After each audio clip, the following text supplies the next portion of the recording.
After getting drunk, I went to knock on my crush's door and tearfully called him a heartbreaker. After yelling for a while, a cold voice came from behind me. "Lane, come here. You got the wrong door." My head was spinning, but that cold, deep voice behind me sounded awfully familiar. Was that Chris Stone? I turned around to see a devastatingly handsome man standing at the door across the hall. His features were striking. Dressed in casual loungewear, radiating an unapproachable coldness. Damn, he was gorgeous. Wait, I shook my head. Wasn't that Chris Stone? I pointed at the door I'd been banging on for ages, seriously mocking him. "Chris, you're so dumb. This is your apartment." He sighed, frowning as he rubbed his temples. "Lane, come here." I shook my head, tears welling up in my eyes, stubbornly saying, "I'm not coming over. I'm here to break up with you." "Allow me to remind you," Chris said with what seemed like an amused huff, leaning against his doorframe. "Miss Lane, we weren't ever together." My eyes instantly reddened, tears threatening to spill. "So you have changed your mind, you heartbreaker." Chris, ... All right. Stop making a scene. You'll wake the neighbors. He looked at me helplessly, reaching out to pull me toward him. "Come inside and sober up first." Everything was blurry before my eyes. There were two of him reaching for me. Annoyed, I tried to push him away but missed completely, losing my balance and pitching forward. The violently tilting world steadied as a hand caught my waist. Chris's handsome face loomed large in my vision. He scooped me up, and I nestled into his arms, breathing in his crisp, cool scent. That sense of security wrapped around me. I nuzzled his neck, taking a deep, satisfied breath before breaking into a smile, tilting my chin up proudly. "Since you're the one apologizing first, I'll forgive you. You're still my favorite person."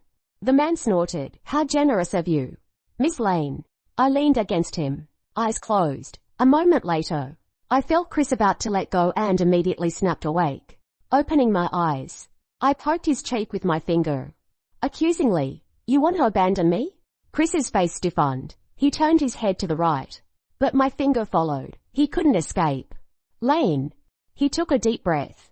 "I'm just trying to put you on the couch." I wrapped both arms tightly around his neck, refusing emphatically. "No, I like it just like this." Chris's voice sounded somewhat gritted. "I can't hold you much longer. I'll drop you." I silently climbed down and stood on the couch, bringing us to eye level. Chris snorted. "At least you're obedient." I looked at him with pity, sighing wistfully. "Can't help it. You're so weak. I need to save your strength for critical moments." Chris's face darkened completely. He asked me, word by word, "Critical moments? What critical moments?" I tilted my head with a smile, reached out to wrap my arms around his neck again, threw myself into his embrace, and gently pecked his lips. Like moments like this. That was all I remembered. Some people are alive, but they might as well be dead. And what the hell happened after that kiss? Can't even let a person die in peace. I hate this. Finally, after some self-encouragement, I waited until no one was outside and tiptoed to the door, carefully turning the handle. I was about to make my escape when a muscular arm suddenly blocked my path. Above me came a man's lazy morning voice. "Sobered up." My scalp prickled. I didn't dare look at him directly. "Why yeah, just. Oh. Get going. No need to see me out. No need ... But Chris's arm blocking the door didn't move. Instead, his body shifted over, completely blocking the doorway. He seemed to have just woken up. His usually ice-cold eyes now held a hint of sleepiness, looking down at me with half-closed eyes. Sunlight slanted across his face, golden rays outlining him like some divine being. I stood there, almost mesmerized. A trace of an ambiguous smile played on his lips as he leaned down and said in a low voice, "Miss Lane, you seem to have forgotten something." My brain blared an alarm, and I immediately snapped out of my daze. "Last night? I don't remember anything from last night." I blushed, playing dumb to the end. "So you kissed me and planned to just walk away like nothing happened?" Chris stared at me with those penetrating eyes. I looked at him dazedly. "Then, do you want me to take responsibility?" The more I thought about it, the more excited I became. I shuffled a tiny step forward, looking up at him hopefully. Can I do that?" He let out a short laugh, smirking. "Nice try. Hey ha ha ha. Shelley Yenson burst into exaggerated laughter. He rarely said that. I looked at her with utter disappointment, condemning her with my eyes. This whole thing started because of her. And here she was, laughing at me. Last night she'd broken up with someone and insisted I come out drinking with her. After getting drunk, she started talking about me. She said I'd never been in a relationship all these years. And now that I finally had someone I was crushing on, I should bravely pursue love. I was wasted too. And with her egging me on, I made that impulsive, ride or die move right then and there. Everyone knows what happened after that. Now that you've kissed him and hugged him and exposed your true intentions, just go for it. Shelley looked at me with gossip-hungry eyes. Plus, you two have known each other forever. You have way more advantages than anyone else would. I slid down, slumping on the couch, feeling somewhat depressed. I first met Chris Stone at the debate team tryouts. He was the debate team captain, 2 years ahead of me.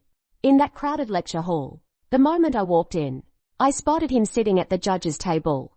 He sat among the crowd yet possessed this distant, solitary quality. His profile was striking, with cold, dark eyes that held flickers of icy light.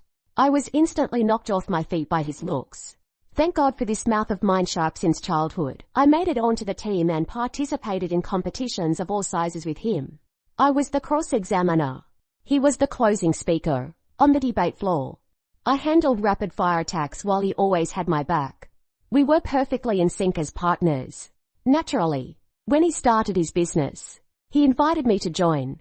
But I only realized I had feelings for him a month ago. I'd heard that Chris had been single for too long, and his family had issued an ultimatum. He had to bring a girlfriend home before Thanksgiving.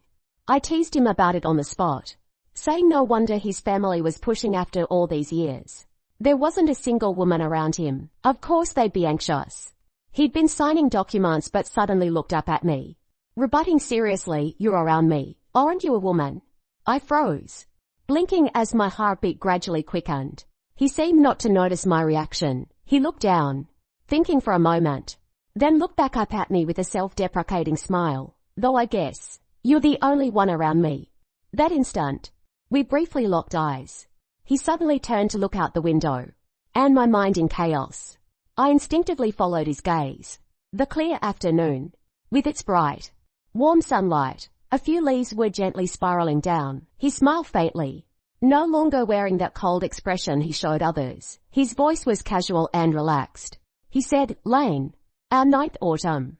The 9th autumn since we'd met." I looked at his profile, and for a moment, the person before me seemed to overlap with that cool, aloof boy from years ago. My chest swelled with something struggling to break through the soil and sprout. That night I couldn't sleep, tossing and turning for ages before finally understanding. I'd fallen for him long ago.